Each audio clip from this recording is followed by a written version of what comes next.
tiver algum problema de duplicação de áudio, vocês me avisam, tá bom? Então, boa tarde a todos e todas. Ismael, você poderia iniciar a nossa gravação? Opa, o Ismael já iniciou a gravação.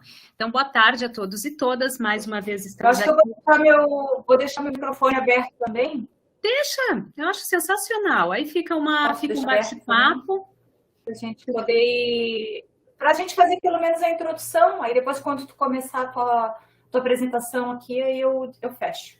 Tá, não, Márcio, pode ficar com ele aberto também, não tem problema, porque eu acho que não está dando retorno, né? Então, estamos todos... A gente já está transmitindo pelo YouTube. Eu vou só ver, assim, fazer uma adaptação aqui do nosso layout um pouquinho.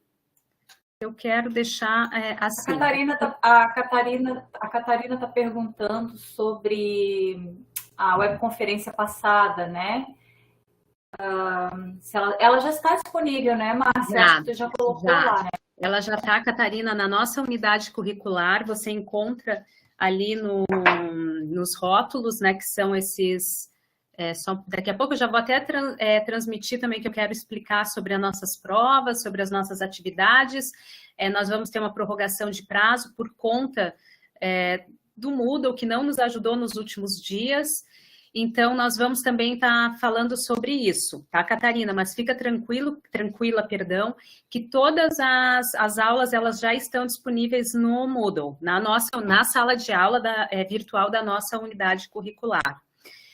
Na semana passada, na aula passada, na segunda webconferência, nós abordamos alguns temas, né? E eu já vou começar agora e voltando a ela, nós tivemos algumas discussões e apresentamos para vocês ao longo da tarde toda, foi uma aula bem longa, os nossos principais teóricos.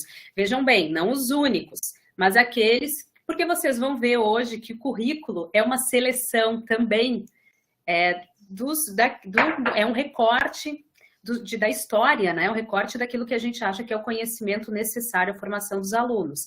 E hoje é um dos temas, inclusive, que nós vamos discutir na nossa aula. Currículo. E nós selecionamos, como parte dessa proposta, alguns teóricos, alguns autores, alguns pensadores em educação, talvez não tanto nas teorias como nós as conhecemos hoje, mas alguns autores que foram os precursores ou autores nos quais nos inspiramos para a produção do conhecimento em educação. Né? Então, nós abordamos desde a Antiguidade Clássica, nós passamos para a Idade Média, nós fomos para a Modernidade, nós tivemos uma visão, uma vista panorâmica. Então, nós discutimos um pouco do homem de bom gosto e bom senso, do Erasmo de Roterdã, nós discutimos em Rousseau o ideal de educação, o ideal de formação do homem. O que mais? Nós discutimos Sócrates, nós discutimos Platão, nós discutimos Aristóteles, para retomar um pouco da antiguidade, da nossa antiguidade clássica, né? E aí nós fizemos todo esse percurso e chegamos na contemporaneidade, nesses autores contemporâneos, né? E aí eu estou usando um pouco da linha da história, né? Mas a gente discutiu aqueles 3 pressupostos que a gente volta agora, né? Que não analisar a história do passado, esses autores que foram os que nos inspiraram com um olhar do presente, né? Por exemplo, quando a gente vê Comênios e explica para vocês que foi inovador para a época, que foi quase transgressor a proposta dele de educação de pobres e de mulheres, que ele dizia que elas também aprendem, que nós, mulheres, aprendemos e que nós devemos ter esse direito, né? Hoje pareceria uma coisa estranha. Então, é o primeiro pressuposto, a gente não pode olhar esses autores quando nós dizemos que são inovadores com o olhar do presente. Nós também não podemos achar que é o segundo pressuposto, né, que as teorias, elas têm que elas são lineares, ou seja, a partir que surge uma teoria de educação, refuta outra. Não, elas convivem.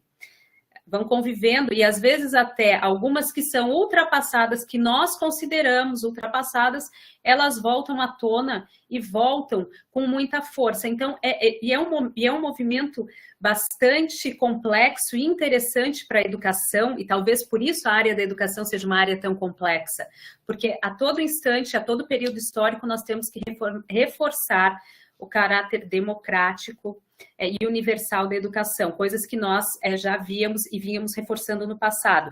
Isso é só para dizer que ela não tem linearidade. E outra, talvez um dos principais pressupostos, havia, assim como nós estudamos em Erasmo, com o homem de bom gosto e bom senso, como nós estudamos em Rousseau, que tinha uma visão de que um pouco que causou estranheza já na época que ele publicou suas teorias. Ele dizia que a educação corrompe a mulher, então a mulher deveria se preocupar com outras questões que não a educação, e ele foi bastante controverso, interessantíssimo, e aí a gente não pode achar que eles também não caíam, não eram criticados à época e hoje, inclusive, mas que mesmo sabendo dessas questões, eles são autores, e principalmente por isso, são autores que devem ser lidos, e os clássicos, como a Márcia já nos trouxe nas 2 últimas aulas, eles merecem muito a nossa atenção, porque é a partir deles que se formou o pensar em educação. E o pensar em educação não é simplesmente aceitar tudo que esses autores propuseram naqueles momentos históricos, mas resguardar, fazer a nossa reflexão crítica sobre eles. E aí nós fizemos esse longo percurso e chegamos nos autores mais contemporâneos em educação.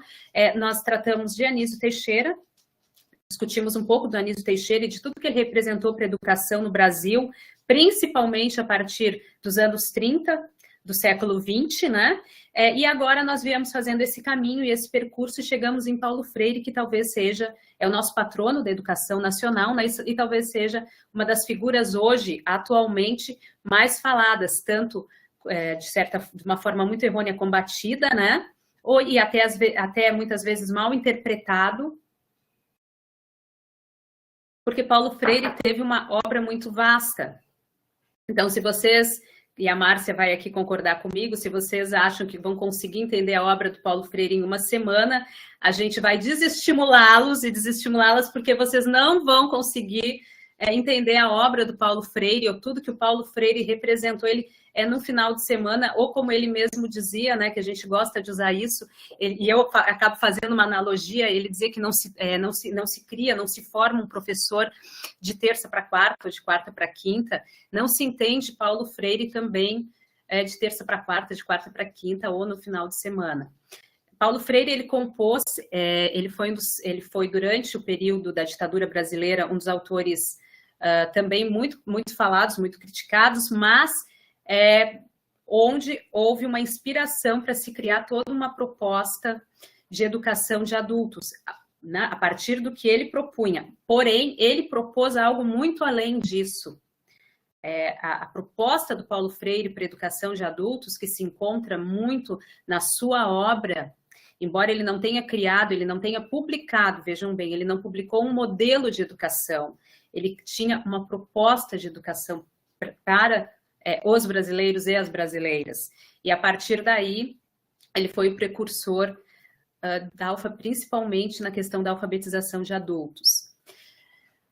Todos nós ouvimos falar, né, nós conhecemos a obra do nós conhecemos Paulo Freire, talvez principalmente, vocês podem ter tido contato com outras leituras, mas principalmente pelo Pedagogia do Oprimido, que a gente convida, que para nós, para mim, para a Márcia e para a Dani, talvez seja o clássico do Paulo Freire, né? Todos e todas, que nos importamos, que nos interessamos pela educação, devemos sim ter contato com o que ele propôs porque é uma teoria, ali sim contém muito, tem uma visão epistemológica da educação.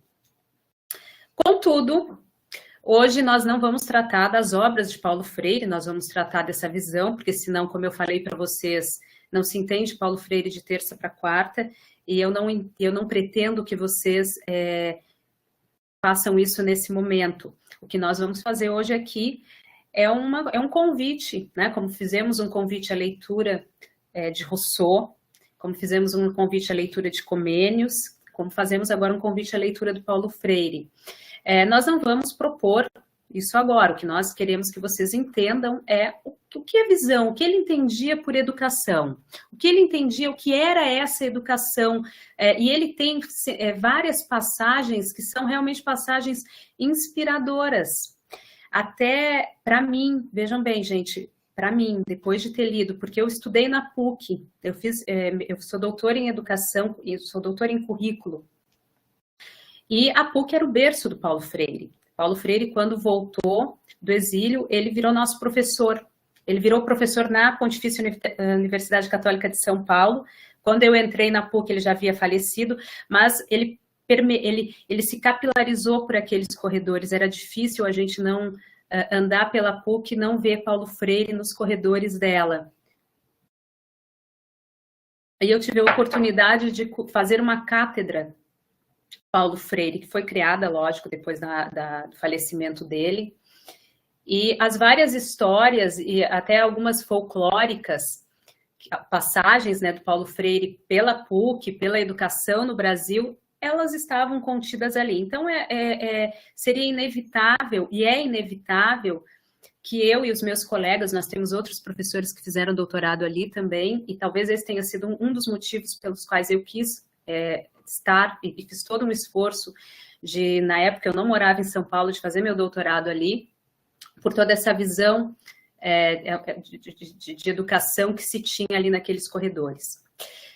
Passado isso, depois de ler a obra do Paulo Freire, eu diria para vocês que um bom início da leitura do Paulo Freire e uma boa compilação da proposta dele, daquilo que ele acreditava que deveria ser a educação, está contida nesse pequeno livro. Vejam bem, a gente passou, que chama Pedagogia da Autonomia, né? E nós passamos pelas grandes narrativas de Erasmo, nós passamos pelas grandes narrativas de Comênios, de Rousseau, né? E grandes narrativas, quando eu falo, eram aquelas obras com mais de 500, 600 páginas, e nós temos aqui uma obra que tem né, tamanho não, mas em grandiosidade, que se equipara em grandiosidade, com 140 páginas, um livreto, que contém de forma sintética, e o meu está todo riscadinho, tanto que as pessoas pedem emprestado, eu disse, não, eu tenho até vergonha, porque eu converso com essas páginas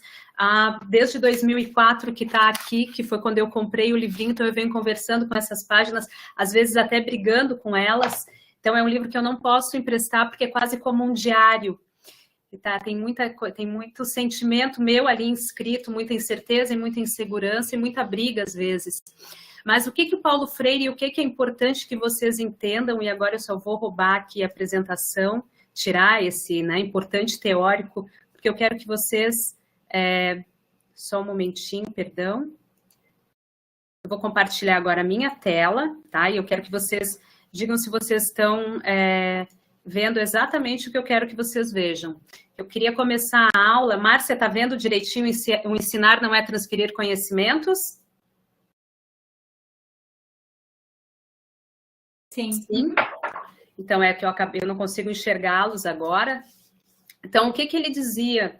E que está contido aqui nessas poucas páginas do Pedagogia da Autonomia, e que está de forma sintética. Esse foi um texto que eu escrevi há um tempo atrás, bem sintético, né?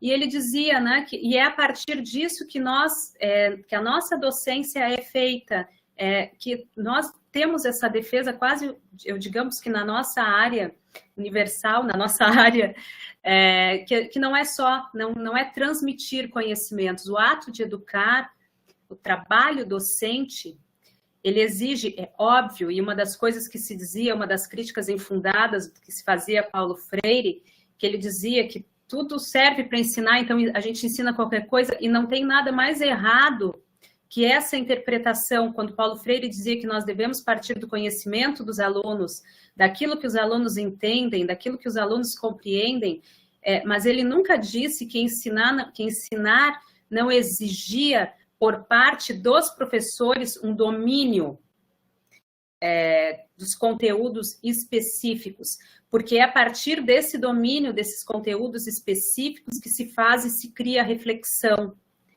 E que ela está constante, se eu não quiser ter domínio dos conteúdos específicos da docência, né? Eu a Márcia, eu não estou falando de vocês, se eu não quiser ter conhecimento dos domínios específicos, daquilo que eu preciso aprender para ensinar, eu devo então procurar outra profissão, porque a prática docente, ela exige essa formação contínua, e nós só nos apropriamos dos conhecimentos didáticos pedagógicos quando nós temos esses conteúdos específicos, esse domínio dos conteúdos específicos, são saberes necessários à prática docente.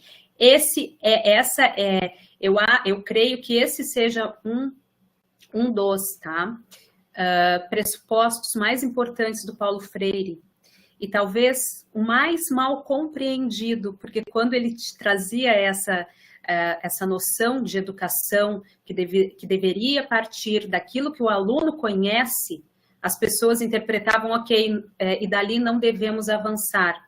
E aí ele vai para o Pedagogia do Oprimido e traz um tratado sobre isso. Ele diz que o aluno vem com os conhecimentos, e é uma coisa que vocês já me ouviram falar, se participaram de outras, e foram meus alunos em outros momentos. O aluno, ele precisa dessa estruturação. Ele tem, sim, conhecimentos prévios, mas alguns muito desestruturados. E eu estou falando de uma forma geral. Então, cabe ao professor, por meio desses conhecimentos, dos conteúdos específicos, daqueles saberes que ele adquiriu, estudando, pesquisando, sendo docente, ajudar o aluno a estruturar o conhecimento. Então, ele vem aqui, né, mais uma vez, fazendo, e aí a gente tenta sempre, claro, que puxar para a educação profissional e para os saberes da educação profissional, e ele diz que o ato de cozinhar, por exemplo, que é uma das atividades sobre as quais nós nos debruçamos na educação profissional. Ele supõe saberes concernentes ao uso do fogão, como acendê-lo, como equilibrar mais para menos a chama, como lidar com certos riscos, mesmo remotos de incêndio, como harmonizar os diferentes temperos, né, fazendo essa síntese gostosa e atraente, e que a prática de cozinhar vai preparando o novato. É isso que ele quer dizer. E né, eu não vou ler aqui porque vocês têm acesso, mas nós temos sim o conhecimento, contudo nós partimos dele, essa prática que nós temos, nós partimos dela. Nessa prática que se confirmam e se modificam e que se ampliam esses saberes. Nós temos um conhecimento e ele precisa ser constantemente estruturado, constantemente, e ele evolui constantemente, porque aqui talvez seja onde Paulo Freire, e a gente vê a marca inelével disso, onde ele parte do mesmo pressuposto que aqueles teóricos que a Márcia apresentou lá na Antiguidade Clássica, que não tinham esse repertório todo que o Paulo Freire teve para estudar, que eles diziam que o homem aprende. O homem, quando nós nascemos, o sujeito nasce, ele, a partir do momento que ele nasce, ele inicia um processo de aprendizagem que vai acompanhá-lo durante toda a vida. Nós só paramos de aprender quando nós morremos, né? No sentido que eu estou falando, claro, sem condicionantes biológicos, psicológicos e até de meio, porque nós sabemos pelos estudos em epistemologia que nós somos, o homem é um ser biopsíquico social, então quando não prepondera um desses fatores e nós estamos em equilíbrio, nós iniciamos a nossa aprendizagem e nós só encerramos ela quando encerra a nossa vida aqui. Então é esse o princípio, o pressuposto epistemológico. Nós iniciamos, e é isso que o Paulo Freire nos dizia, nós temos uma prática, uma vida, ela nos ensina também, nós iniciamos essa aprendizagem, nós somos capazes de aprender isso, nos diferencia, isso não é Paulo Freire que diz, obviamente, né? Nos diferencia dos outros seres vivos. E aí, por que eu digo que o Pedagogia da Autonomia é um bom início? Porque ele traz todas essas questões e de tudo que envolve a aprendizagem, e tudo que envolve o ensino, porque aí ele expande a questão da aprendizagem e se dedica ao estudo do ato de ensinar. Ok, o homem ele é naturalmente condicionado a aprender, certo? Todos aprendemos, e nós aprendemos por variadas instituições, a família, a igreja, né, como nós vimos nas aulas anteriores, que ela era uma instituição que ensinava e educava e ensinava, as variadas instituições, até a mídia. A mídia hoje é uma instituição que às vezes né, ensina, não às vezes ensina o que é certo, né, mas até passa, a gente tem convivido com uma série digamos assim, questões que não são, né, cientificamente aceitas ou já foram superadas, mas estão ali convivendo com a gente, no dia a dia. E aí vem o Paulo Freire e diz assim, olha, ok, mas ensinar na escola, formalmente ensinar na instituição escola, ela exige por parte do professor que ele tenha respeito aos saberes do aluno e a sua autonomia, porque, né, ela exige que a gente, como docente, aprenda a realidade, tenha curiosidade, tenha competência profissional, reflexão crítica, e aí, respeito aos saberes do aluno né, e o diálogo com ele, que vai muito da teoria da dialogicidade, que ele traz muito, né? Então, isso são todas essas bolinhas que vocês estão vendo expandir na tela de vocês, elas dizem respeito e são um pequeno resumo do que tem aqui. Então, eu não vou tratar da obra, né? Não vou trazer aqui para vocês, porque já falei que nós teríamos que passar, talvez, quase um estudo e imersão para entender um pouco daquilo, entender o que o Paulo Freire traz. Quando ele diz que ensinar exige bom senso, que nós já vimos lá no Erasmo de Roterdã, né? E aqui ressignificado, ou, por exemplo, quando ele diz que ensinar exige o reconhecimento de ser condicionado. Eu, como professora, tenho que entender que eu também não sei tudo. E eu tenho que buscar por essa competência, por esses saberes, por meio da pesquisa, por meio dos processos de formação contínua. Enfim, é uma obra e é uma leitura que, como vocês iniciarão, acho que vários já tiveram contato com a proposta de Paulo Freire, né? Aqui está a dica da leitura, vários de vocês já tiveram já tiveram contato com as propostas de educação do Paulo Freire, já sabem o que eu estou dizendo, então não estou falando nada novo, né, mas estou fingindo que estou, porque Paulo Freire também dizia, porque eu estou aqui nesse momento talvez fazendo aquilo que ele ensinou, porque ele dizia que educar e ensinar é um ato de convencimento, então talvez aqui nesse momento eu esteja tentando convencê-los e convencê-las o quanto é importante para que vocês formem conhecimentos sobre as teorias e as abordagens em educação, o quanto é importante que vocês leiam, que vocês se disponham a fazer uma breve pesquisa e não sigam só pela minha mão, pela da Márcia, pela Dani, com os autores que nós trouxemos. Já é um excelente início. Se vocês iniciarem por ali, vocês vão estar bem iniciados.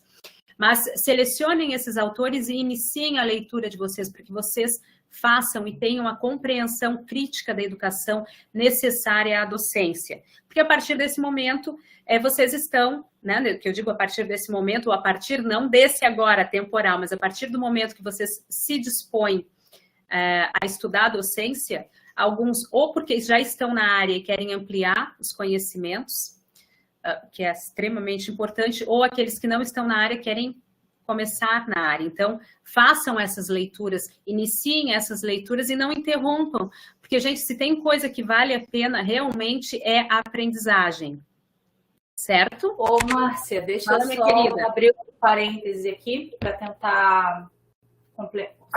tentar contribuir um pouquinho, né? Duas coisas com relação a Paulo Freire, né?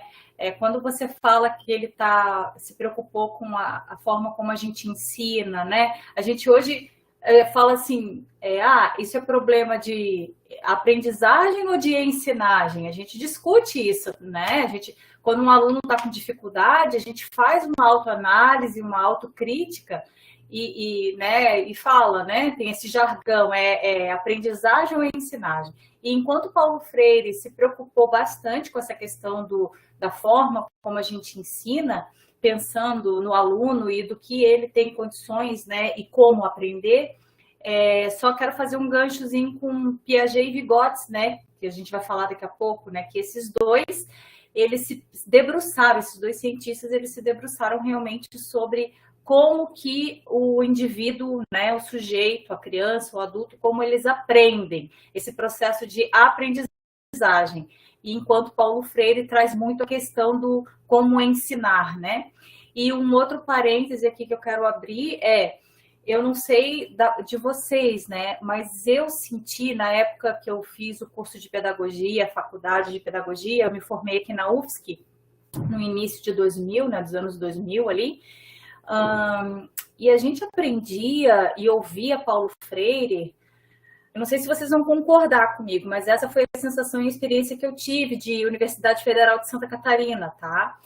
Me parecia muito que uma lavagem cerebral, assim, sabe? Uma questão muito política e muito ideológica por conta do marxismo. Então, o marxismo tem a sua beleza, Paulo Freire está bastante arraigado, né, as questões do marxismo, só que a forma como era passado, eu não sei como isso acontece hoje dentro das universidades, tá? Mas a forma como foi passado na minha época, né, de graduanda de pedagogia, era muito na tentativa realmente de fazer uma lavagem cerebral para que a gente pudesse adotar aquela ideologia política sem contradizer e sem pensar sobre, sabe? E aí você sai criticando tudo, você sai questionando tudo, como se você conhecesse todas as abordagens e todas as teorias. E, na verdade, o que era aplicado ali dentro pelo menos da faculdade que eu fiz, da graduação que eu fiz, era um recorte muito enviesado, sabe? Muito enviesado, muito tendencioso, né? Então, por um tempo, aí você ouve assim, as críticas com relação, isso, inclusive atualmente, né? Nós temos ouvido muitas críticas a Paulo Freire. Mas por quê? Da onde que vem essa crítica? Por que estão desmerecendo um trabalho que foi de tanto sucesso? Paulo Freire alcançou muita gente que tinha dificuldade, né, de aprender. Ele defendeu a democracia, a educação democrática, a educação para todos, não só com políticas públicas, mas efetivamente com uma metodologia. Né? Não sendo um pedagogo, ele efetivou um método que foi possível pessoas aprenderem. Que esse é o grande objetivo do professor, que o seu aluno aprenda. Né? E aí você cria uma certa... Né, por algum tempo você pode criar um certo preconceito, uma certa resistência, mas Paulo Freire não é bem assim, Paulo Freire está diretamente ligado ao marxismo. Então, assim, é uma visão que nos ensinaram, nos incutiram, inclusive a mídia, né, muito reducionista do que é Paulo Freire e da obra que Paulo Freire produziu. Márcia, deixa eu te contar uma coisa bem... Olha que coisa incoerente, né? Quando eu comecei foi até com surpresa, quando a gente começa a estudar, a gente vai ver as várias críticas dos autores, porque assim, todos, como a gente já falou, pressuposto, Paulo Freire também teve... Eu fui aluna e orientanda de um colega próximo, até gostaria que, se um dia vocês quiserem aumentar e ampliar a discussão sobre Paulo Freire, eu vou convidar esse professor, porque ele foi secretário, quando Paulo Freire foi secretário de Educação em São Paulo, ele foi vice.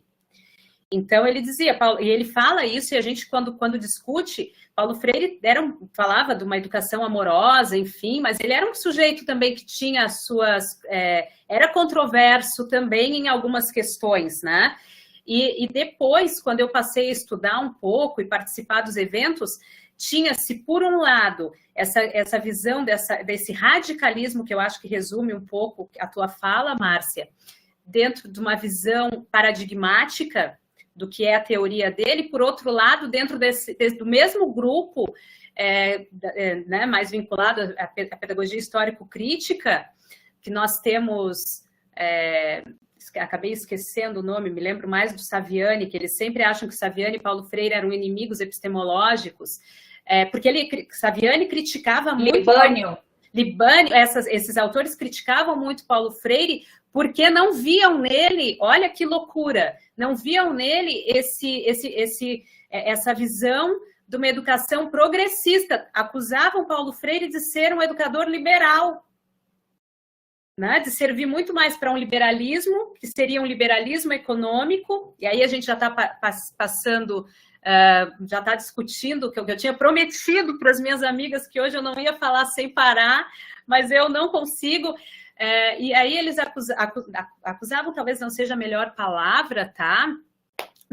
Queridos e queridas, mas assim, faziam a denúncia de que ele se servia muito mais de uma educação liberal, que não emancipava o sujeito, nem transformava, mas muito pelo contrário, se predispunha a mantê-los presos naquele status quo, quando dizia que tem que se partir daquilo que os alunos conhecem, né?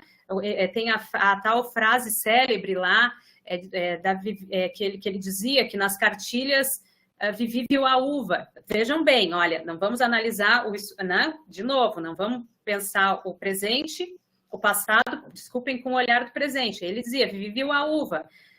Os pobres no Brasil, porque uva sempre foi, e na Idade Média mais ainda, mas sempre foi uma fruta muito cara. Então ele dizia, o que adianta o aluno aprender que é vivi viu a uva, se um aluno pobre não tem uva, ele não sabe o que é o pobre, e aí ele falava, né, das regiões do Brasil, ele não tem, ele não sabe, ele não imagina o que seja, então ele vai aprender de um jeito que não é o mais adequado. E aí eu estou ele era mais profundo que isso, eu estou fazendo só uma conversa didática aqui com vocês.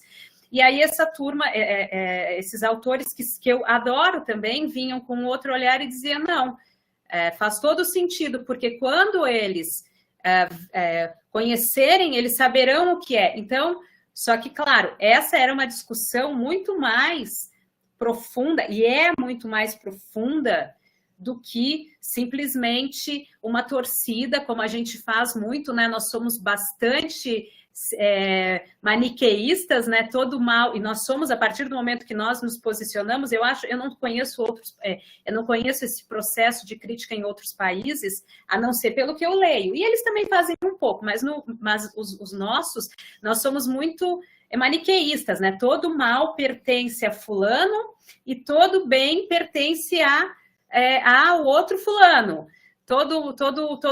Né? A questão do bem e do mal, e a gente não consegue transitar, e claro, isso é uma maturidade acadêmica que se tem, a gente não consegue transitar entre esses autores, alguns de nós, não estou generalizando, mas mais uma vez, transitar entre os autores discutindo que o Saviani, que aquilo que o Saviani fez pela pedagogia histórico-crítica, para nos botar nesse momento histórico, nós temos essa liberdade de discutir, foi um ganho, e assim como aquilo que Paulo Freire fez pela educação que naquele momento se chamava, né, das classes populares, é incontestável, e que a gente não... A crítica, ela é extremamente salutar, mas que principalmente alguns leitores de Saviani, e alguns leitores de Paulo Freire, alguns defensores de Saviani, alguns defensores de Paulo Freire dizem coisas que nem Saviani nem Paulo Freire dizia. Então, é por isso que a gente sempre diz, né, eu, a Márcia e a Dani, leiam esses clássicos, façam essa compreensão de vocês vão achar e vocês vão encontrar vários pontos que vocês vão concordar e vários pontos que vocês vão discordar e vão dizer isso é uma utopia, né? E a utopia, e assim como a esperança, como dizia Spinoza, ela é válida desde que ela não cause um imobilismo e a gente fique dizendo, não, é um pensamento utópico, ou é baseado na esperança, então vamos descartar, não. Eu acho que faz a sociedade evoluir, nós temos essa crença que faz a sociedade evoluir. mas nem por isso, né? E a gente sabe que ser utópico é uma coisa ruim, que ser esperançoso é uma coisa ruim. Então, ela não pode causar em nenhum momento imobilismo. Então, eles eram sim, e acho que se ele hoje se falasse disso, entenderia isso, e ele é uma das maiores críticas do Paulo Freire, né? Não de quem fala sobre, como a Márcia trouxe agora, a gente sabe que é quase uma defesa quase dogmática, né? Às vezes quase aquela que a gente faz quando a gente tem fé e crença, né? Que muito menos baseada na obra que existe ali, mas e aí fica nesse concordo, discordo, e essa rivalidade, era essa palavra que eu queria trazer, essa rivalidade que se cria entre essas vertentes teóricas. É óbvio que algumas vão dizer, olha, isso não dá, isso a gente não vou dialogar com esse tipo de pensamento em educação, porque ele é totalmente contrário àquilo que eu, Márcia, acredito que que seja uma educação que transforme o indivíduo, que transforme o sujeito. Enfim, mas eu acho que fica aí, vale muito disso que a Márcia falou, porque às vezes esses autores, quem fala sobre esses autores, muitas vezes trazem verdades que não foram nem as propostas deles. Então, tenham sempre isso que a Márcia fala, né? Essas coisas de paradigma. Eu estudei na PUC, eles têm um paradigma de currículo que era complexo de entender muitas vezes. E a gente queria discutir algumas coisas, eles não, mas aí já é um currículo assim, um currículo assado, sabe? Então, a gente tem que ter sempre esse cuidado em fazer a discussão e sempre sabendo que há possibilidades e limitações naquilo. Tem autores que são utópicos da educação, como o Comênios, né? Um utópico, e nem por isso, só que nesse sentido, utopia e autor utópico não é pejorativo. Então, e como o Rousseau, que é mais utópico do que o próprio Rousseau, Platão, utopia pura, né? Então, sim, são ideias pedagógicas, são ideias em educação que evoluem, né, gente? A gente tinha pouco tempo, eu acho que vocês lembram quando a gente estudou, e talvez vocês não, Bourdieu, Passeon, e todos aqueles autores que deixaram uma marca muito grande, falavam da escola como um aparelho reprodutor, e a gente, durante muito tempo, achava que, e se pensava, a gente, digo como área, tá, da educação, não a gente, eu, a Márcia e a Dani, tá, gente? Se pensou muito na época da história, né, do pensamento em educação, porque eles são sociólogos, que a escola ia ser só isso, ia reproduzir o aparelho reprodutor do Estado, e aquilo ficou um negócio que por anos ficou estudando, ficou uma teoria que por anos nós ficamos estudando e achando que nós tínhamos um fim em escola, né? Um fim em nós mesmos, e que talvez não se evoluísse daquilo e que ia ser. Depois vem Saviani e diz, não, essa denúncia existe, podemos ser, mas podemos ser além disso, podemos fazer uma escola que seja além dessas teorias de aparelho, né, da escola, como que era a primadona, né, da reprodução, do Estado, e nós podemos ser, sim, mais do que isso. Então, são questões que não se esgotam, e aí é que eu vou parar de falar, porque depois as meninas, elas têm essa cara de amorosa, mas elas brigam. Ai, nada a ver. Não, mas é bem complicada essa questão, né? Porque ou a gente vai para um viés ideológico, ou a gente tem que reconhecer as fragilidades de cada autor, né? Todos esses pensadores que vêm tratando da educação todos esses séculos, eles têm as suas fragilidades. E outros pensadores chegam, tentam não só trazer uma nova metodologia, não só trazer uma nova concepção pedagógica, como vem tentando complementar, contribuir, né? E para além todos esses teóricos aqui que nós estamos vendo, gente, nós, enquanto professores em sala de aula, nós também podemos observar essas fragilidades perante o nosso aluno, porque é algo extremamente subjetivo quando está você e o seu aluno e você quer atender aquela demanda, aquela limitação do aluno, né? E você pensa assim, bom, esse método aqui não está funcionando. Essa trajetória que foi percorrida por esse pensador, eu não estou conseguindo aplicar com a minha turma e tampouco nas minhas aulas. Mas o que disso aqui que eu posso me apropriar para conseguir efetivamente transmitir? Essa palavra também é meio esquisita, né? Transmitir o conhecimento, isso é meio esquisito, mas como que eu vou conseguir, né, fazer essa ponte, que eu vou conversar com vocês quando a gente for falar de Vygotsky, né? Essa ponte aí que é a zona de desenvolvimento proximal, tão conhecida de Vygotsky, né? Como que eu consigo, né, construir essa ponte para que o meu aluno, então, seja capaz de, né, efetivamente alcançar o objetivo daquela unidade curricular, daquela atividade ou daquele curso.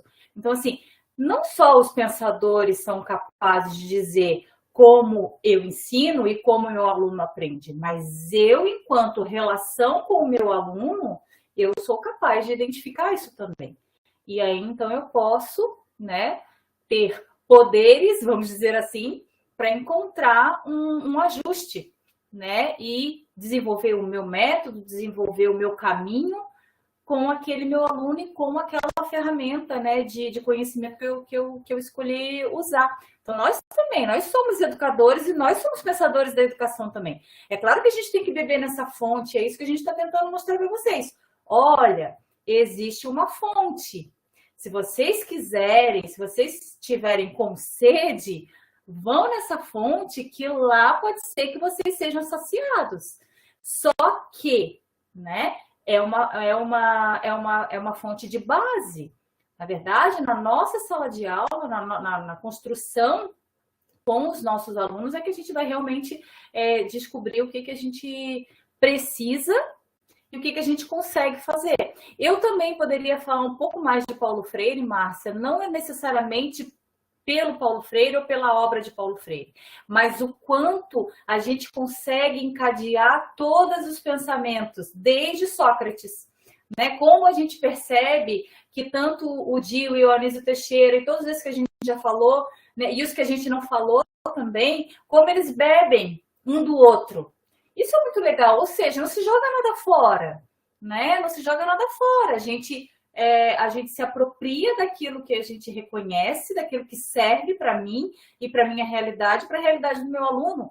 E aí eu complemento, né? Pelo menos deveria ser esse o nosso ideal, porque se a gente fica muito fechado numa receita de bolo, eu sou, sei lá, histórico-cultural, eu sou vigotskiana, então na minha sala de aula o que vai funcionar vai ser isso, vai ser a interação entre os alunos, eles vão desenvolver o conhecimento. Mas e se de repente não funciona na sua cidade, né?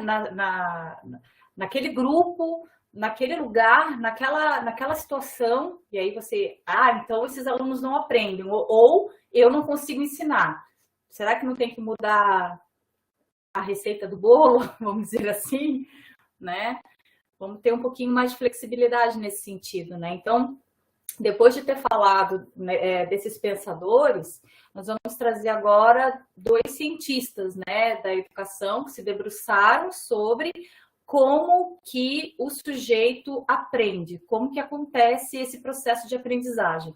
Então, a Dani vai introduzir Piaget e eu vou introduzir Vygotsky. Lembrando, gente, que o que a gente está fazendo aqui realmente uma geralzona, assim, para que vocês tenham conhecimento da existência, né, dessas abordagens e que vocês possam buscar, né, mais conhecimento caso vocês sintam essa necessidade, né, na hora de efetivamente ir para a sala de aula, que aí o bicho pega.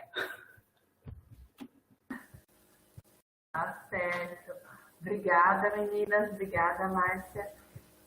Então, pessoal, é interessante que a gente está trazendo um rol aqui de diversidade de autores, né, de pensadores da educação, mas eles possuem uma coisa em comum, pelo que eu estou observando aqui, não sei se os colegas vão concordar. Eles todos viveram mais ou menos no mesmo hiato, entre os séculos XIX e os séculos XX, né? Então, assim, parece que houve uma influência internacional, né, ali, houve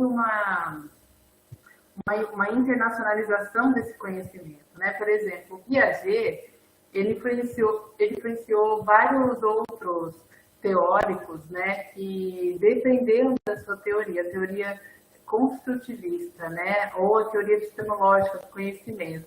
O Piaget, um biólogo suíço que nasceu no final do século XIX, em 1896, e morreu no ano de 1980, então viveu ali 84 anos, viveu bastante, né, produziu um estofo teórico bastante rico da sua teoria. Ele iniciou seus estudos também com os seus filhos, né, com as suas crianças que tinha em casa, e ele se interrogou. Uma coisa que fez ele avançar no seu processo de pesquisa foi a seguinte pergunta: como a criança se desenvolve, né? Ele queria saber como a criança se desenvolve, como a criança aprende. Acho que é uma pergunta, né, Márcia, similar à do Vygotsky, não sei. Mas aí depois a Márcia vai complementar aí. Então ele disse: o meu problema central é explicar a construção das estruturas mentais no decorrer do desenvolvimento. Então, para o Piaget, ele tinha uma influência darwinista, né, de Darwin, a partir dessas teorias evolucionistas. Para ele, o conhecimento estava intrinsecamente relacionado aos processos vitais biológicos. Ou seja, para o Piaget é necessário haver uma pré-estrutura existente, uma pré-estrutura mental existente para que a criança possa se desenvolver. Né? Então, assim, ele cunhou os conceitos de assimilação, acomodação, para poder explicar como a criança se desenvolve, ou como a criança aprende, né? Outra questão importante, que é importante aqui a gente mencionar, é que para o Piaget, o adulto e a criança, elas não possuem as mesmas adaptações, né? Elas não possuem as mesmas estruturas mentais de adaptação. E o que era adaptação para o Piaget? Nada mais era do que o conhecimento, a inteligência. O que a gente chama de inteligência, para o Piaget era adaptação. Ou seja, para o Piaget, inteligência é a capacidade que a criança tem de se adaptar ao meio que a solicita, né? No entanto, as crianças, elas só poderiam aprender a partir do momento que elas estivessem preparadas para assimilar determinado conhecimento. Por exemplo, uma criança, para ela entender que uma galinha não voa, primeiro ela precisa ter uma estrutura pré-existente de ave que não voa. Né? Esse é um exemplo. Porque senão ela não vai entender por que a galinha é ave e não voa. Se pássaro é ave, voa. Né? Enfim, ela não vai conseguir fazer essa assimilação. Ela só vai conseguir assimilar se ela estiver na estrutura mental dela antes o conceito de ave que não voa. Entendeu, pessoal? A gente pode conversar mais sobre isso também, né? Essa necessidade de que a criança tenha na estrutura mental esse conceito pronto é que vai possibilitar o conhecimento dela de que a galinha não voa. E aí, isso, né? Essa habilidade, digamos assim, de adaptar, de acomodar a galinha ao conceito de ave que não voa, foi uma teoria, fez parte da teoria desenvolvida pelo Piaget. Né? A partir disso, a criança ela assimilaria aquele conhecimento e passaria para a etapa seguinte. Por isso que ele chamou a teoria dele de construtivista. Porque similar a um prédio, que precisa ter as estruturas, a base primeiro preparada, né, os pilares, os quatro pilares, né, digamos assim, de uma casa, para ela poder começar a ser construída, assim seria também para o Piaget o modo como a criança se desenvolvia. Primeiramente, ela tinha que ter uma estrutura mental para poder assimilar o conhecimento. E essa estrutura mental era biológica, né, segundo ele. Outras interessantes contribuições do Piaget foi sobre os estágios de desenvolvimento. Então, para o Piaget, a partir dessa teoria construtivista, para que o processo de desenvolvimento acontecesse, a criança ela passaria por vários estágios, né? E isso ajudaria para ela se constituir no seu processo de amadurecimento do pensamento, bem como para um abandono gradual do egocentrismo, né, daquele raciocínio infantil da criança. Então, o primeiro período que ele escreveu, né, ele denominou de sensório motor, que vai do 0 aos 2 anos dos bebês. É aquela inteligência prática ligada ao mundo sensorial, né? A criança aprende a partir da boca, né? Que ela coloca os objetos na boca, os brinquedos, pela percepção tátil, pelo que ela vê, né? Isso acontece também, esse amadurecimento da visão do 0 aos 2 anos. Enfim, pelos esses objetos que compõem o mundo exterior e ela vai se conectando através dos sentidos. O segundo estágio é o pré-operatório, então vai dos 2 aos 7 anos. Para o Piaget, essa etapa é a apropriação do mundo simbólico, ou seja, da linguagem. Né? Nessa etapa de apropriação da linguagem, da fala e até mesmo da escrita, né, até os 7 anos, para o Piaget, a criança ela ainda não diferencia o seu ponto de vista, o seu próprio ponto de vista dos outros, das pessoas, né? Ela tem também, nessa fase, ela é acompanhada por uma rigidez de pensamento, né? Pensamento fixo, elas são muito, as crianças da cidade, elas são muito opinativas, né? Muito, tem uma opinião muito certeira, muito sistematizada, até assim, muito correta, né, para elas.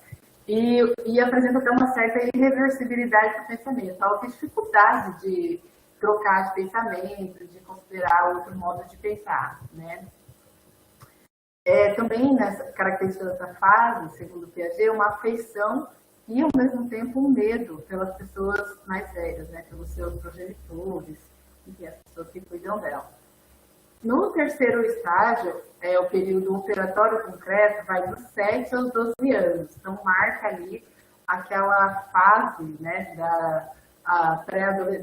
saindo da fase infantil para a adolescência, né? Já nessa fase, a criança ela teria a habilidade de discriminar objetos, opiniões, ideias, né, operações de matemática também, por exemplo, de essas questões lógicas. Ela dominaria conceitos relativos ao tempo, aos números, ao espaço, né? Teria maiores sentimentos de cooperação, respeito mútuo, a própria ideia de justiça. Tudo isso estaria ligado, então, para o Piaget, ao aparecimento dessa vontade de regular suas ações no mundo, né? Já no quarto período, operatório abstrato, dos 12 anos para cima, daí, dos 12 anos até ela se tornar adulta, Piaget afirma que nós, as crianças, nessa fase de desenvolvimento, né, nós também, que já passamos por essa fase, a gente teria acesso, a partir dessa idade, dos 12 anos, a uma lógica abstrata, ao pensamento abstrato. Né? Os processos de descentração do pensamento se completariam. Então, é aquele pensamento imaginativo, né, que liga uma coisa com a outra, consegue prever, antecipar os acontecimentos, o domínio do pensamento lógico-dedutivo, né, na matemática, enfim, nas áreas das ciências exatas. E essa idade também é uma idade que a gente começa a relacionar conceitos abstratos às hipóteses. Né? Então, assim, aquilo que é do mundo real com o mundo imaginário, né? As hipóteses. E também uma idade marcada aí, início, né? Da construção da autonomia. Então é isso, pessoal. Não sei se às vezes querem comentar alguma coisa, mas acredito que, assim, en passant, a teoria construtivista do Piaget, né, também é um marco nas teorias e abordagens educacionais, porque traz sobre uma outra ótica, né, a ótica do construtivismo para a educação, muito influenciado aí pelas teorias darwinistas, evolucionistas. Legal, Dani. Então vamos agora fazer um gancho de tudo isso com o nosso querido Vygotsky. Levi Vygotsky. Obrigada, Márcia. Bom, gente, então, como a Dani falou aí, né, o Piaget e o Vygotsky, eles foram contemporâneos. Só que eles não tiveram, assim, a oportunidade de trabalhar juntos, né? E muita gente pensa que Vygotsky e Piaget, eles são oposições, assim, né? Mas, então, da mesma maneira como nós conversamos antes, quando nós falamos do Freire, não existe esse tipo de oposição. Existe complementação, existe pesquisas que se refurtam, e isso é ciência. Ainda bem que isso existe, né? Só vamos dar uma olhada no tempo aqui. Márcia e Dani, nós vamos até as 15 horas. Vamos dar um intervalo para a nossa convidada depois entrar, é isso? Então tá. Então eu vou falar um pouquinho e depois a gente vai falar sobre a questão das atividades, das avaliações, dos problemas com o Moodle. Vamos acertar essas datas, tá bom? E aí a gente vai dar um intervalo e aí depois nós vamos receber uma convidada bem especial. Então tá. Piaget como biólogo, né? E aí vem Vygotsky, né? Então, muita gente confunde, às vezes, as teorias também, né? Muitos falam que Vygotsky era sócio-interacionista, sócio-construtivista, e hoje o que os autores mais contemporâneos trazem é o Vygotsky como um pensador histórico-cultural, né? De tudo que ele observou, de todos os seus estudos, Vygotsky e Piaget nasceram no mesmo ano, né? Coincidentemente, um na Suíça e o outro na Rússia. Só que Vygotsky não viveu nem 30 anos, né? Ele morreu de tuberculose muito cedo. Vygotsky era judeu, era uma pessoa realmente abastada, estudou medicina, estudou direito, então ele teve muitas possibilidades, né? Desde novinho ele já era um grande cientista, um grande pesquisador, assim. E tem muitas coisas legais do Vygotsky, tá? Como a Márcia comentou, que eu pesquisei muito tempo, né, e trabalhei muito tempo com educação de surdos, Vygotsky é um dos pensadores, assim, que mais apropriou, dentre esses, né, que nós temos em teorias e abordagens educacionais e pedagógicas, Vygotsky é o que mais apropriou a língua de sinais, assim, para os surdos, né, que realmente validou, quando ele fala, né, da questão do símbolo, do signo, do semiótico. Então, ele realmente valida esse tipo de desenvolvimento cognitivo, de desenvolvimento de aprendizagem.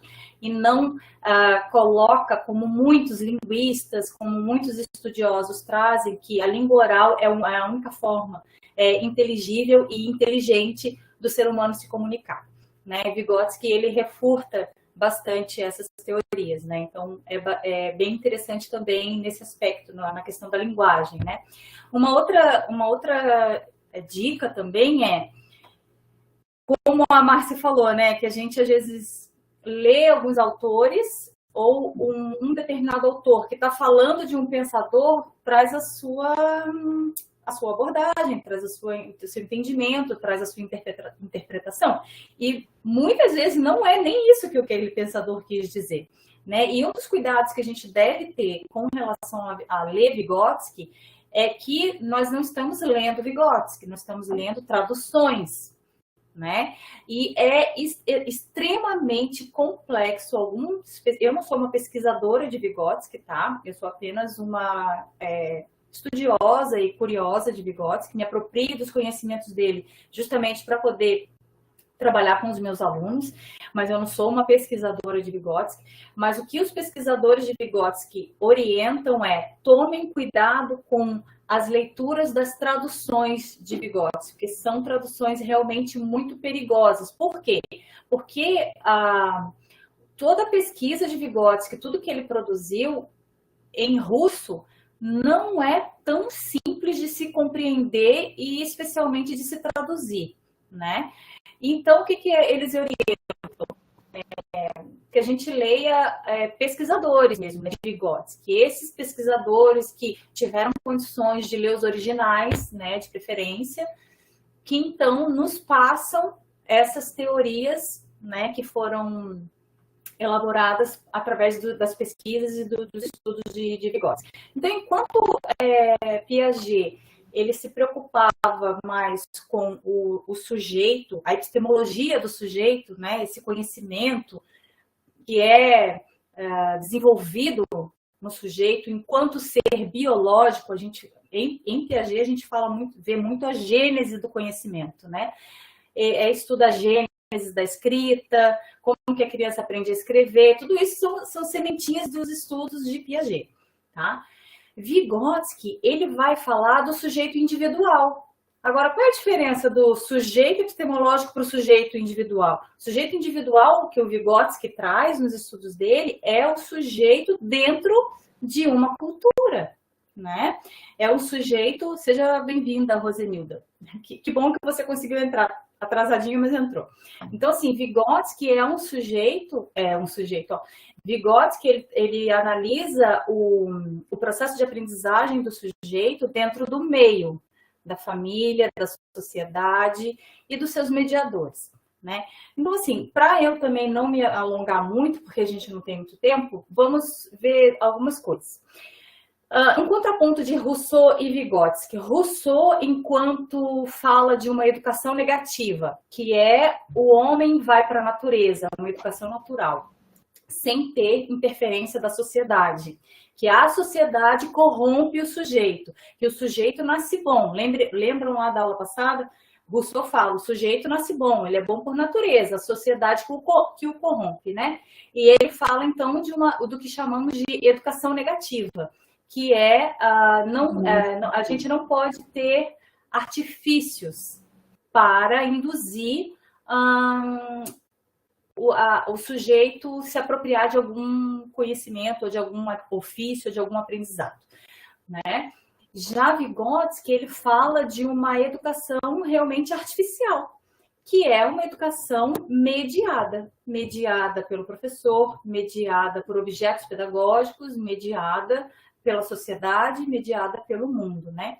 Então, para a gente resumir Vygotsky, né, e vocês lembrarem dessas teorias nas aulas de vocês, ele deixou um legado e trouxe 3 conceitos: o de internalização, o de mediação e o conceito de zona de desenvolvimento proximal. Que esse conceito de zona de desenvolvimento proximal, que eu acho que é o conceito que mais norteia, mesmo sem a gente saber, sem a gente perceber o que a gente está fazendo, que é um dos conceitos que mais norteiam o nosso fazer em sala de aula. É o conceito de zona de desenvolvimento proximal, tá? Esse que, até quando eu li, estava, né, estudando sobre zona de desenvolvimento proximal, há muitos anos atrás, né? Não tem como não fazer uma ligação com Sócrates, com um método, vamos chamar assim de método, né? Com o método de Sócrates, que ele ficava ali, né, com o diálogo, a questão do diálogo, ele ficava ali, né, aquela coisa da maiêutica, vamos parir esse conhecimento, vamos fazer nascer isso que está dentro de você, você sabe. E isso é Piaget. O que o sujeito sabe, né? Ele sabe o que ele sabe, ele tem o conhecimento, ele tem, como é que eu vou dizer? Ele tem os mecanismos cognitivos, ele tem toda a condição biológica de produzir o conhecimento por si mesmo, por ele próprio, né? O que Vygotsky vai dizer? Tem, mas ele só consegue despertar a partir das relações. Por isso que a gente, nas faculdades de pedagogia, a gente escutava muito isso. Nós somos a partir do outro. Ou seja, nós desenvolvemos o nosso conhecimento a partir do outro. Só que, enquanto sujeito, enquanto subjetividade, nós também temos a nossa percepção das coisas. Nós temos a nossa percepção das coisas. Por isso que é muito complicado a educação tradicional. Por isso que a educação tradicional foi muito complicada e muito problemática para muita gente. Eu não sei se é a maioria. Para mim, por exemplo, foi como eu já contei para vocês na aula passada, que é um método padronizado, né? Que você vai lá, faz desse jeito, só que nem todas as pessoas, na sua constituição genética, biológica, né, na sua constituição cognitiva, vão alcançar da mesma maneira. Né? Então, é por isso que a gente precisa conhecer todo esse movimento da escola nova, que quis trazer, então, a questão da construção do conhecimento, justamente pensando na individualidade de cada um, que cada um tem uma forma, né, de absorver e de aprender.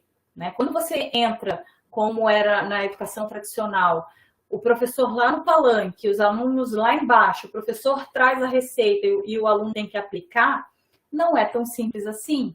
Não é tão simples assim, porque cada um tem uma constituição cognitiva, biológica e, sobretudo, histórico-cultural, que é diferente. Por isso que Freire foi tão importante. Por isso que a descoberta de Paulo Freire é extremamente valiosa. Né? Ele provou por A mais B que se você traz a realidade do aluno para a sala de aula, ao invés da sala de aula para a realidade do aluno, você consegue fazer com que o aluno desperte o interesse. E aí, olha só como as coisas podem serem costuradas e se relacionarem. E aí a gente consegue voltar lá para Rousseau, quando ele fala, deixem os dados, deixem esses instrumentos, as mesas de lado. Né? O mais importante é fazer o aluno gostar de aprender, gostar do processo de conhecimento. Né? Isso é o mais importante. Então, a gente vai lá e volta em Rousseau, quando ele fala que nós, professores, deveríamos, né, despertar no nosso aluno o amor pelo aprendizado e pelo conhecimento. Né? Então, assim, e aí, Paulo Freire, o que ele traz? Ele traz o conhecimento do aluno, a realidade do aluno para a sala de aula. Aí vem a pedagogia dos projetos. Foi a partir disso que a gente começou a trabalhar com projetos, que é a partir da realidade do nosso aluno. Eu lembro há muitos anos atrás, quando eu dava aula para a segunda série do Fundamental, eu estava trabalhando um determinado conteúdo, provavelmente uma página de livro, né, que a gente era obrigada a dar conta daquele livro didático, né? E, de repente, entrou uma borboleta dentro da sala de aula e as crianças de 8 anos, na época, a segunda série fundamental eram de 8 anos, as crianças ficaram fascinadas com a bendita da borboleta. E aí, eu tive a presença de espírito, felizmente, de fechar o livro didático e nós começamos a trabalhar as borboletas. Né? Então, a gente foi para uma praça que tinha ali perto, aí os alunos começaram a ver, né, os casulos das borboletas, e aí a gente fez uma saída de campo, e aí começamos então a falar de metamorfose e de falar sobre as tais borboletas.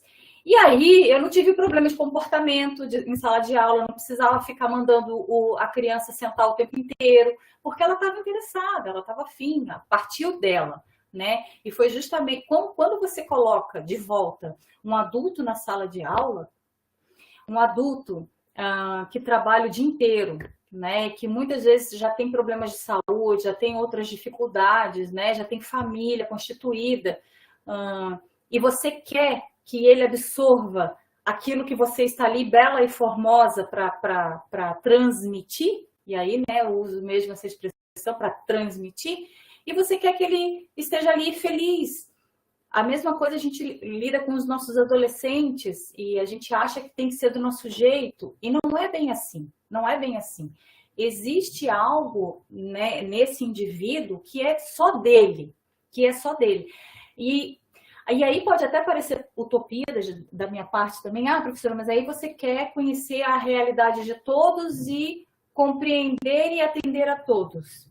Eu sei que isso é utopia, a gente não consegue, muito menos remotamente, assim, né? A gente não consegue fazer isso. Mas, será que não existe um ponto em comum? Por exemplo, se você tem uma turma aí, sei lá, de 15, 20 alunos, será que você não encontra um ponto em comum? Uma situação social, uma situação de fenômeno da natureza, uma situação de necessidade de trabalho profissional? Será que você não encontra aí um ponto em comum para você conseguir introduzir o assunto, introduzir o conhecimento e fazer com que esses sujeitos despertem, né? Despertem para a construção desse conhecimento? Porque o conhecimento que eu tenho é diferente do conhecimento que vocês têm. Nós estamos aqui ouvindo a professora Márcia Lobo, né? Ela falou lá sobre... Eu tenho o meu conhecimento de mundo, você tem o seu conhecimento de mundo, e cada um se apropriou de Paulo Freire de uma maneira diferente. Veja que quando ela falou, bateu em mim a minha lembrança da UFSC, da forma como foi conduzido Paulo Freire para mim. Então, para cada um bate de um jeito. Como que a gente lida com esses vários universos dentro da sala de aula, né? É aí, então, que entra, de fato, o conceito de zona de desenvolvimento proximal de Vygotsky. Então, só para resumir, vamos lá. Internalização são 3 conceitos bem importantes e bem desenvolvidos na obra de Vygotsky. Internalização, né, que é a relação ou a junção do conhecimento que está fora com o conhecimento que está dentro. Isso que eu estava falando agora para vocês, né? Só que agora eu estou falando de uma maneira mais bonitinha.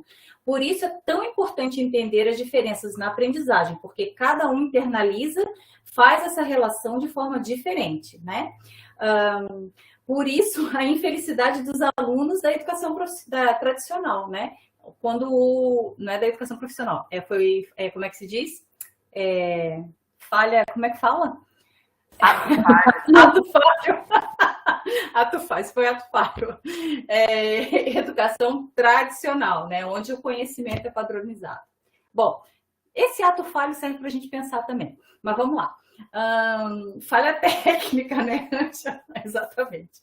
O conceito, então, de mediação, né? Que é o conceito. O professor é o mediador, mas ele não é o único. Olha só que importante. Todos os elementos na cultura são mediadores. Também já falei isso para vocês, né? Todas as ferramentas, muito importante é a atividade pedagógica. Ela é elaborada e trazida pelo professor para motivar e levar o aluno ao aprendizado. Então, assim, o Lucas aqui falou sobre esse conceito de mediador, né? Que é muito necessário e tal. Então, Lucas e os outros colegas, não só o professor é mediador, mas o livro didático, sim, é um mediador, né? Várias ferramentas, hoje, né, como a gente tem aqui na EAD, várias atividades, várias plataformas que são mediadores pedagógicos, né? Para que a gente alcance um determinado nível de conhecimento através, então, dessas ferramentas. E é tão famosa e conhecida a conceito de zona de desenvolvimento proximal, né? Então, falando assim, de um exemplo assim que eu gosto, assim, que é como uma ponte, né? O que Vygotsky falava, né? Que é o que Piaget também falou. É o conhecimento que o aluno já tem e que Freire se apropriou disso. Tá, gente? É o conhecimento do que o aluno já tem. E aí, a zona de desenvolvimento proximal é aonde ele é capaz de chegar. O professor vai observar onde o aluno é capaz de chegar. É o nível de desenvolvimento real. O que a criança já sabe, ou o que o sujeito já sabe. E o nível de desenvolvimento potencial, com a ajuda de alguém ou de alguma ferramenta. Ou seja, então, nós professores é que vamos perceber onde o aluno... Claro que normalmente a gente tem um objetivo com as nossas aulas, e normalmente a gente pensa assim, ao final dessa aula, meu aluno será capaz de, né, desenvolver X atividades e se apropriar de X conhecimento, tá? Então, assim, a gente tem esse objetivo, mas na nossa realidade diária, através das avaliações, através das atividades, através do conhecimento, nós vamos observar qual é a zona potencial desse aluno. O que ele é capaz de aprender, né? Entre um nível e outro, né? Que é o real, que é o que o sujeito já sabe, e o nível potencial, que é o que ele é capaz de aprender, existe aí, então, o que eu chamo dessa pontezinha, que é a zona de desenvolvimento proximal. Ou zona iminente, como alguns autores colocam, né? Na prática, o professor identifica o que o aluno sabe sobre determinado conhecimento e, com isso, se aplica na vida desse aluno, individualmente, e procura meios de levá-lo ao novo conhecimento, ampliando, modificando, aprofundando, né? Enfim, é um conhecimento novo. Ou seja, né, é um conhecimento semelhante ao que Piaget mostra como equilibração, né? Lembra quando a Dani falou de assimilação? O que o Piaget sugere, né? Assimila, acomoda e equilibra. Quando equilibra, o sujeito está pronto para um novo conhecimento. Então, assim, o Piaget chegou na equilibração. E o Vygotsky trouxe a questão da zona de desenvolvimento proximal. Que é agora, tá. E agora? Qual é o próximo passo?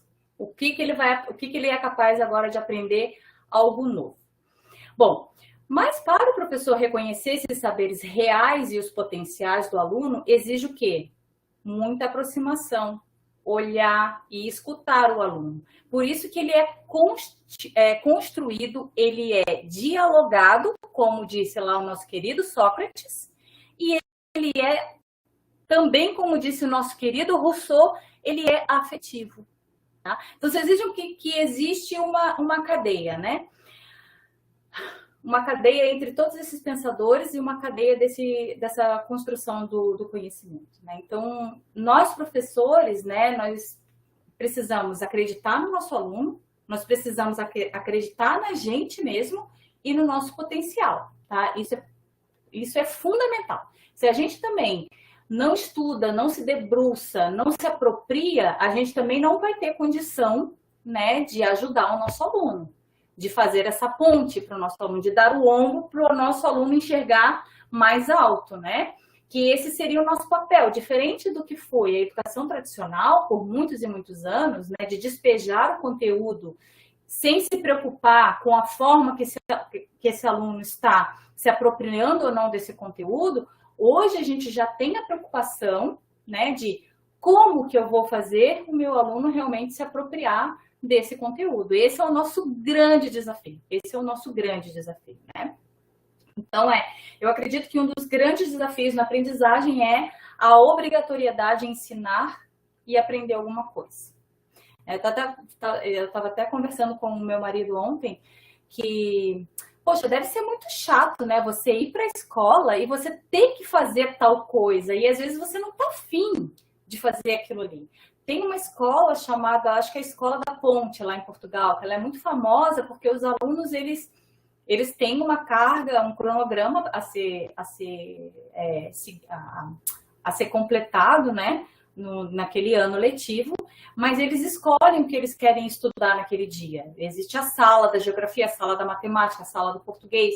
Então, é uma coisa assim que o aluno ele tem que dar conta de uma determinada carga horária, mas ele se apropria daquilo que ele está mais afim naquele dia e naquele momento, assim.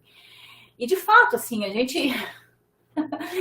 É verdade, Lucas. Ele ia escolher... Então, aí é que tá. Você vai para matemática todo dia, mas você sabe que lá na frente você vai ter que enfrentar o português. Aí não tem jeito também, sabe? Então, mas é um tipo de flexibilidade que nos respeita minimamente. Né?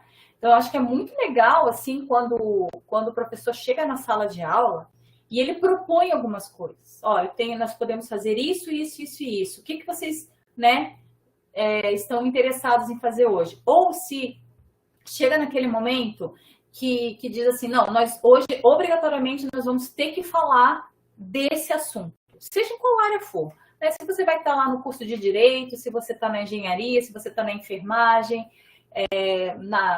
enfim, onde quer que você esteja, você diz, hoje, infelizmente, nós vamos ter que falar sobre isso. Como nós podemos falar sobre isso? Né? Então, isso também é uma questão de respeitar também esses movimentos todos, né? Gente, eu sei que nada disso que eu falei é fácil. especialmente na estrutura educacional brasileira que temos, né? De desrespeito ao professor, né?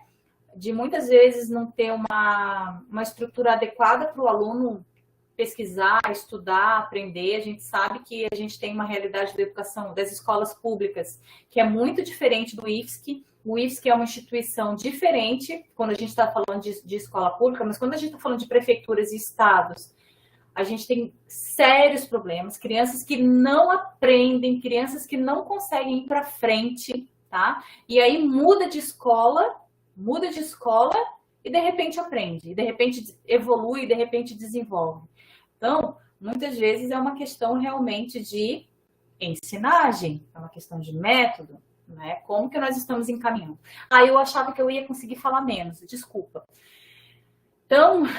Tá ótimo, continua. Tá ótimo, excelente. Tá aqui, eu estou administrando aqui eu estou administrando aqui com o... Tem um monte de gente que escreveu aqui, mas eu não então, vamos dando, assim, a gente tem tempo, tem que falar da prova, a gente tá light, Márcia, continua. Não, beleza, então. Não, mas eu acho que é isso, assim, se a gente realmente pensar, né, aí a gente precisa pensar assim, o que nós queremos para os nossos alunos da educação profissional, mediante todos esses pensadores que nós vimos, né? Queremos alunos que sejam respeitados, né? Queremos alunos que possam manifestar suas competências e as suas habilidades. Como que nós, professores, vamos correr atrás disso? Como que nós, professores, vamos possibilitar que os nossos alunos desenvolvam tais competências e habilidades? Como que eu vou promover que o meu aluno consiga sair de sala de aula um profissional excelente com expertise, né? Uma outra coisa também muito importante da gente verificar são as experiências. O conhecimento operacional, porque tem dois tipos de conhecimentos, né? O operacional e o declarativo. O operacional é aquela pessoa que sabe fazer. Vamos botar lá o padeiro. Ele sabe fazer o pão, mas ele não consegue explicar como que ele sabe fazer o pão. Qual é a técnica, sabe? Ele não consegue explicar. Mas o fato é que ele faz um pão delicioso, ele faz um pão maravilhoso. O mecânico, tem aquele mecânico lá do bairro que está há 30, 40 anos, o mesmo tiozinho lá da oficina mecânica. E o cara escuta um barulhinho, ele já sabe o que é, mas ele nunca fez uma faculdade, entende? Ele sabe fazer, entendeu? Eu comecei... a minha carreira no IFSC, eu comecei como tradutora intérprete. Nem foi no IFSC, foi na educação mesmo. Comecei como tradutora intérprete de língua de sinais. Só que eu tenho uma filha surda. Eu aprendi língua de sinais de uma maneira muito natural. Eu não fiz curso de língua de sinais. Eu aprendi sozinha com ela e depois é que eu fui fazer curso, né? E de me comunicar com ela. Então, eu fui para a sala de aula, traduzir, interpretar, não porque eu tinha formação, mas porque bateram na minha porta. Olha, agora é obrigatório, 2005, lei de Libras, é obrigatório, tem que ter intérprete na sala de aula. Você pode ir lá interpretar porque você sabe Libras? Tá, eu vou. Aí eu comecei assim, mas eu não sabia explicar o que eu fazia. Depois de muitos anos de prática, eu fui estudar. Quando eu fui fazer mestrado e doutorado, é que eu consegui teorizar a minha prática. E é óbvio que aí eu consegui compreender a minha prática e eu consegui melhorar a minha prática. E aí eu consigo hoje ensinar pessoas a traduzir e a interpretar, porque eu tenho conhecimento teórico. Mas o que me habilitou foi o conhecimento operacional. Eu sabia fazer, mas eu não sabia explicar o que eu estava fazendo. Eu não tinha a noção de que a competência tradutória é completamente diferente do que de uma competência bilíngue. Por exemplo, o meu marido ele é fluente em inglês, mas ele não consegue traduzir, ele tem dificuldade em traduzir. Mas ele é fluente. Mas então, por quê? Porque é uma competência diferente, né? Então, a gente sabe muito bem fazer determinada coisa, mas a gente não sabe explicar como a gente faz essa coisa, né? Então, às vezes, você recebe um aluno na sua sala que ele já é profissional em determinada área. Ele já é, sei lá, um padeiro, ou já é um mecânico, ele já sabe fazer, mas ele não sabe explicar o que ele faz, né? E aí, então, entra a nossa competência, então, de ajudar esse aluno a teorizar essa prática também. Então, é o que a gente chama de conhecimento declarativo, né? Você conseguir explicar teoricamente aquilo que você faz na prática. Ou seja, são muitas as realidades, tá? Eu vou parar por aqui para a gente poder se preparar para receber a nossa convidada. Então, a proposta é a gente fazer um intervalinho agora, tá? Eu vou interromper a nossa transmissão e na volta, enquanto a gente ajusta, a gente vai, no próximo momento, são 3 horas, acho que uns 10 minutinhos de intervalo. Vocês tomam um cafezinho, fazem alguma... Só deixa eu fazer um último comentário aqui. A Daniele falou do Lucas, do Cortella, do Karnal. São professores do nosso tempo. Eu fui aluna do Cortella. Cortella é professor do Programa de Educação e Currículo na PUC. Ele tem uma capacidade incrível de síntese. E quando eu fui aluna, fui uma jovem, né? Eu entrei faz mais de 10 anos que eu fiz meu doutorado e claro, não tinha eu não era nem prof do IFSC ainda. E eu olhava aquela capacidade, porque ele lembra, que ele tem uma memória, Karnal eu não conheço, então não posso falar por ele, mas eu entendi algo ao final disso, né? Não posso falar pelo Karnal, mas do Cortella sim. Ele tinha um poder de síntese enorme. Então, isso que nós fizemos aqui nesses 3 encontros da educação e que teve que ter muito estudo ao longo dessa, não só da construção da unidade curricular, mas das aulas, ele tem de um jeito que talvez a Márcia consiga hoje tenha feito a gente entender um pouco. Só que os dois, eles têm um conhecimento tão sólido, e eles conseguem transformar isso em comunicação, eles são palestrantes também. O Cortella, ele atende vários veículos de comunicação, ele é formado para outras coisas que vão além da docência. Aquilo que vocês veem o Cortella falando, né, e assim, o Cortella ele vai no canal de TV e ele fala do terremoto que teve no Japão, e depois ele fala do sentimento das Olimpíadas, e ele vai puxando e fazendo vários links com várias situações cotidianas do dia, para fazer a gente entender um pouco do que é a filosofia. Isso é decorrente desses anos de estudo que ele tem. Agora, a aula dele é uma aula.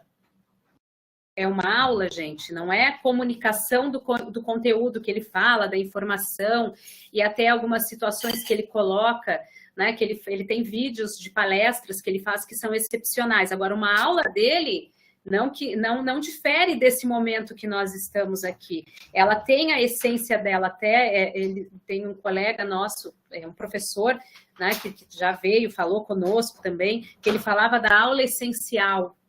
Naqueles momentos que a gente viu alguns teóricos, não só teóricos, mas alguns pesquisadores que diziam que a escola ela já não teria um sentido de existir na modernidade, enfim, né? Eles faziam uma defesa da aula e esse em especial dizia aula essencial. Então, o que a aula essencial tem que ter? O que é essa aula essencial? Porque nós não nos educamos só por palestras, ou não nos educamos por esses minutos, né? E por esse conhecimento, esse conhecimento que essas pessoas têm uma habilidade incrível de condensar para comunicar nas outras mídias que têm uma linguagem diferente da escola. Por isso que a gente sempre fala assim, por que o professor é tão prolixo? Por que o professor alonga tanto as aulas? Porque é outro meio, né? Nós estamos fazendo outro tipo de mediação. E o que é outra rede discursiva, né? Exato, e assim, é um outro que vocês entram ali para que isso aconteça. A aula do Cortella é essa aula essencial. É a aula que ele explica que a gente tem que fazer a leitura prévia, que a gente tem que fazer a leitura pós-aula, pré, durante e pós.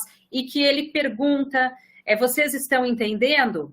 Porque quando Sócrates, né, ou quando Platão, ou quando, vamos passar agora, quando Rousseau nos diz que o sujeito nos fala da não educação, ele está querendo dizer isso. A interpretação que se tem pode ser essa, mas essa interpretação não é a correta. A correta é na linha do que o Rousseau falou. Então, para entender, vocês têm que ler Emílio. Ou estudar um pouco, ou pelo menos confiar no que eu estou dizendo agora, no que eu estou tentando convencê-los agora. Quando ele vai explicar, se ele fosse, né, e essa ponte que eu estou fazendo é para que vocês entendam que ele tem esse poder de síntese, sim, mas que no momento que ele bota o pé, ou que esses professores colocam o pé na sala de aula, o jeito o diálogo, a exposição dos conteúdos, a mediação, ela é feita num modelo no modelo que nós consolidamos como aquele ideal de uma aula excepcional, de uma aula sensacional, mas não é diferente desse modelo aqui, que dá trabalho, que exige tempo de leitura, que exige disposição, que exige que a gente abra a mão de estar assistindo vídeo por streaming, né?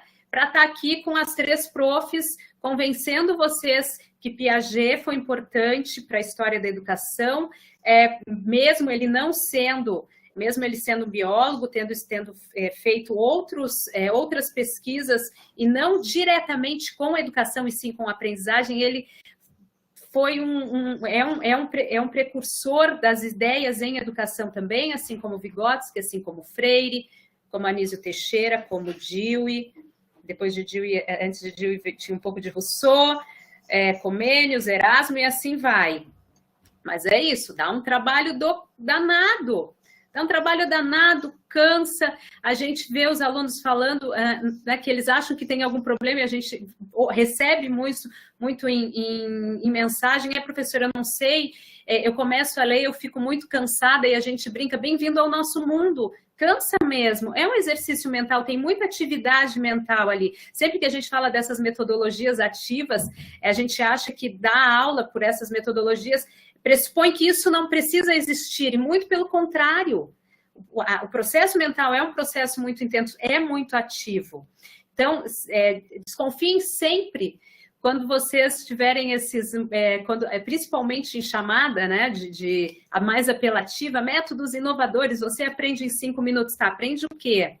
Porque a educação, a formação, a educação formal, a escolarização, ela é um processo cada vez mais complexo. E aí, como o Piaget disse, né? A gente vai evoluindo. Fala, minha querida. Não, só para... gostaria de comentar também, né, que o Lucas falou sobre os nossos educadores contemporâneos, né? Para complementar o que você está falando sobre o Cortella, sobre o Karnal, tem o Pondé também. Uma professora que eu amo de paixão é a professora Lucilena Galvão. Enfim, tem o Augusto Cury também, que eu acho que ele é psiquiatra, mas ele escreve bastante também sobre educação. Eu acredito que sejam pessoas, sejam profissionais que tenham assim, uma habilidade, como você bem colocou, eles têm uma habilidade, né, do falar, do discurso, muitas vezes até da retórica, mas eles se apropriam de uma maneira tão magnífica daquilo que eles estudam, que eles conseguem passar de uma maneira muito gostosa. Eu sou seguidora de alguns desses, né? Eu também, Adriana, na minha adolescência eu devorava Augusto Cury. Hoje eu já não suporto mais ler Augusto Cury, mas na minha adolescência eu devorava Augusto Cury. Eu seguia o Cortella, enchi o saco, não quero mais saber do Cortella, não quero mais, mas eu gosto muito do Karnal. E isso, assim, aí é que tá, é o meu interesse. Então eu tô lá seguindo o cara, ou a professora, ou o professor, e ele fala um monte de coisa que naquele momento está tocando em mim. E eu acho que duas coisas que eu acho que são bem importantes, falando de habilidade dessas pessoas que vocês citaram, ser um contador de história. Então, o Augusto Cury tem essa fala, o professor ele tem que ser um bom contador de histórias, né? Para poder atrair o aluno na hora do discurso, na hora da exposição do conteúdo. Um belo contador de histórias. E a outra coisa é que eu acho, pelo menos para mim, né? Eles me fazem refletir. Quando eu escuto o Karnal, quando eu escuto o Pondé, quando eu escuto a professora Lucilena Galvão, eles me fazem refletir. Só que assim, é que neste momento eu estou interessada nesse tipo de conteúdo, né? Eu gostava de ouvir muito o Cortella, até que eu comprei um livro dele, fui ler o livro dele. Eu achei muito ruim. então eu parei de ouvir o Cortella. Mas foi uma questão assim, é o meu momento, é a forma como tocou em mim. De repente, mais para frente, eu não só vou me deparar com outros grandes filósofos que nós temos, né, outros pensadores, como eu vou voltar, de repente, a ouvir o Cortella, não sei. Então, tudo bate muito com o nosso momento e o nosso interesse. Isso é que é importante, é o nosso interesse por aquele conteúdo, por aquela aprendizagem, né? Por enquanto, eu tenho ouvido bastante o Karnal e a professora Lucilena Galvão. Não sei até quando. De repente, vai ter uma hora que eu não vou aguentar mais também, entendeu? Acho que tem muito do momento, né, que a gente está passando. Tinha uma outra coisa que eu queria falar, mas agora fugiu. Mas vai lá. Também queria contribuir, gostei do debate, é interessante. Me tocou, né, também, de alguma forma. Mas, respondendo a pergunta do Lucas, tem também os teóricos contemporâneos, né, que a gente pode citar.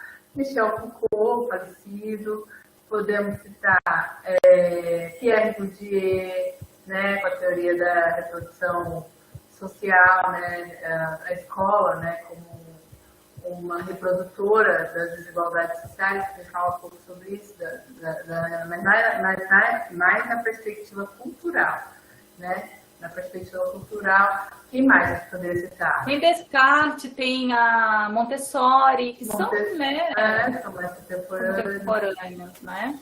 Esses são realmente pensadores da educação, né, Dani? Sim.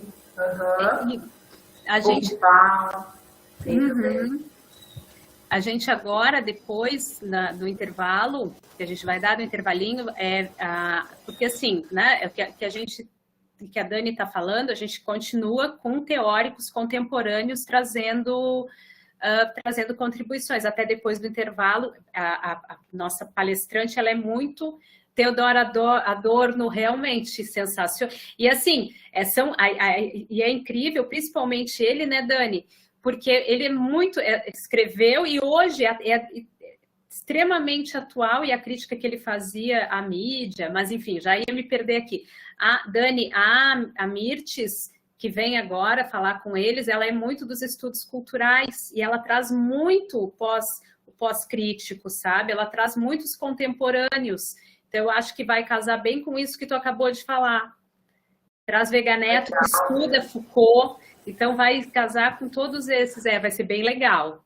Então, só para relembrar de novo, esses pensadores que nós trouxemos na UC de teorias e abordagens educacional, gente, nós tentamos promover uma base, tá? Que vocês tenham um alicerce de abordagens e teorias pedagógicas a partir desse. Lembra daquela árvore lá que a gente mostrou? Tem todos esses pensadores, até a pontinha da árvore traz esses mais atuais, tá? Então, é para que vocês saibam de onde viemos, de onde vem a educação que é proposta aqui no Ocidente, de onde nasceu e como nasceu. A partir disso, tem muitas outras coisas. E também é importante falar que a gente fez uma peneira, né, a partir daquilo que nos toca, da nossa perspectiva, né, a gente selecionou aquilo que esse conjunto de professoras entendeu como viável, mas vocês podem procurar por esse período histórico, vão ter outros. Nossa, tem muita gente, né? Mas não se percam, se percam. Por isso que é importante, a gente fez essa linha, ela foi assim muito, foi pensada, né? Essa linha foi pensada de uma maneira que ela tenha uma certa equidade nos discursos, né? Que ela vai num crescente para nos permitir. Bom, eu firmei o meu pé aqui.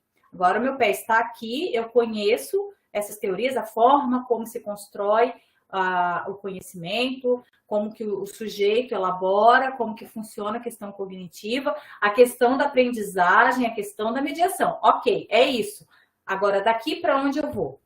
Né? E aí vocês vão se ajustando conforme a demanda de vocês e sobretudo, a demanda dos alunos, né? De preferência.